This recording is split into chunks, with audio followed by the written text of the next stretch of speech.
men were sadly to lose their physical lives in the Denmark Straits in an engagement with the Bismarck and Prince Eugen. Now, we didn't know that, but also I didn't know the fact that Fred used to walk a little bit strange, not realising that he went ashore, then they put him on to the battleship Rodney, and the cornet caught on fire at the sinking of the Bismarck, and he had burns to his legs. I didn't know anything of that, so he gave absolute proof. Now with me, he gave me a direction. He didn't really tell me a lot. Every time he was just going to say, "Oh, I can see the sea with you," as I was in the Navy. But it gave me a direction. And with my aunt, he said, "I don't really pick anything up with you," and he didn't. And sometimes that happens, and somebody could come to see me privately. I have nothing, because sometimes it doesn't work. You can't be for everybody. It's impossible. That's why we need lots of different mediums, isn't it? And he was honest, because within 18 months my aunt had passed this life. And my aunt said to me a strange thing, and when she knew because we got into spiritualism, we're going together, you see, that's how it came. And she said, "Well, I've got no gifts." Now, I think she had the greatest gift you can imagine. She was a wonderful person, and she always thought nicely about people. She cared about people. She had great compassion. She had great understanding. She was a great mother. And I think they are noble and honourable gifts. So, Steve Tomlinson was a little bit of a kind of defining moment, a wake-up call that perhaps you remembering again that you'd had or experienced something perhaps a little bit younger in life, and started something off. Around that time you met Jack Corber, who was to go on to be a sort of a really significant force in your life, or a shaper of your life, really. Well, Tell me about Jack. Well, Jack was the great teacher. I'd met Steve Tomlinson. I only met him once. He left a poem, which had no title, which I use on the public platform. I call it the Medium's Prayer, because there was no other name for it. But I got into spiritual things, and somebody told me, "Oh, you can be doing this. You'll be doing this in 12 months." I thought, yeah, okay then, fine. I was with my aunt, and anyway, this lady who was a medium, she now passed on. Her name was Pauline Harrison then, and she took me with another lady down to Leicester to see my teacher. Well, who was to be my teacher? And I met him. It was great. He was a great fellow. He had a sense of humour. Spiritualism to him was his life, and it was fun. It was enjoyable. So who was Jack Corber then? Was he an established spiritualist medium, a spiritual medium? How would you describe what Jack's gift or what he did? Well, Jack was an international spiritual medium, one of the greats. We used to have what they called boy mediums, young people, and at the age of I think it was 12. He was on the public platform giving demonstrations. He used to say a cheese sandwich got him into spiritual work. He went to a spiritualist meeting at somebody's house, and he said, and he used to go there, and he used to arrive there as a young boy in Leicester, and he used to sit down there, and he said he used to go off, and he'd go into deep trance, which has been abused, and nowadays I've seen people make out they're in trance, but I've seen the real thing, and as Jack would say, once you've seen the real thing, you don't want second best. And there's a lot of third best nowadays. He never spoke in a strange accent like some of them do. I've never met a Chinese person who talks like some of these people. But he went there, and they used to give him a cheese cob afterwards, or cheese sandwich to eat. We call it that. I'm using Nottingham terminology there. And that was what he went for. But he said he never knew anything. But he gradually built up. He had a church for 30 years in Leicester. And he went, this is where the wonderful thing is, he went to Paris and addressed people at the age of 14 and spoke in French. This is an oddly educated man. He went to The Hague and spoke to Dutch people. This was the age of our great mediums. And we have people like Gordon Higginson, we have countless ones. There's too many to remember. Great mediums. But the problem is that some of them want these great gifts, and you're not gifted for it. So what we do, we get fakes and charlatans. And fakes and charlatans are our Achilles heel.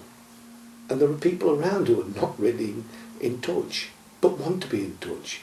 Well, as I say, next time I come round, I don't want to be. Thank you very much. So you meet Jack. Jack starts sort of coaching or mentoring you. Does he spot a gift straight away, or how did it come about really at the start of that? He tested me. I didn't realise he was testing Is there an me. exam? No.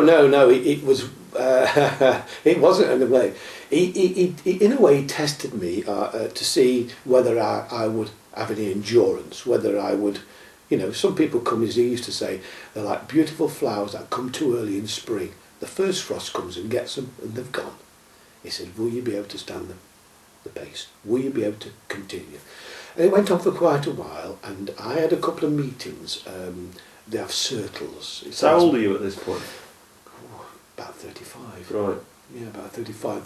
The children were starting to grow up. Yeah. And I went to do one just because this lady couldn't get. And she said, will you go and tell them? It was on a Monday afternoon in Nottingham. And I went and he said, oh, can you help us? And I always remember, it's ever so strange. She started with a prayer. Do you want to do a prayer? No, you do the prayer. She said, well, if I give a message. So she gave a message. Now, I could feel this energy coming, this power. I'd felt it in the Navy. Occasionally when I've been threatened or in a violent situation, which one can be in, this countenance would come where I feel bigger. And, it's amazing.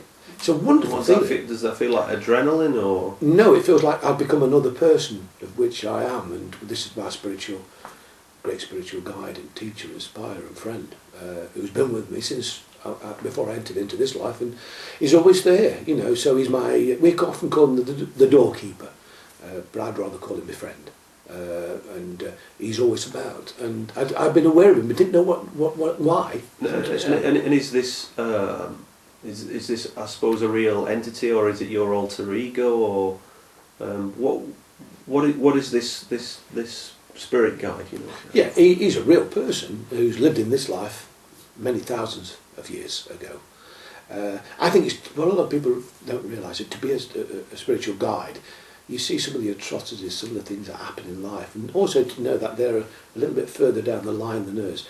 Imagine, somebody's going to pass, the trauma that the family goes through, and yet the spirit guides, and we've all got them, so I want to call them a guardian angel, you can really call them what you want, but they are spiritual developed beings, and they come with special gifts to help us with our gifts, to open them, and so they have a great humility, and they're very, very humble. It's a wonderful feeling to be with them, and I felt them around me. I felt them in the Navy at various times. When I've been threatened, when there's been difficult situations.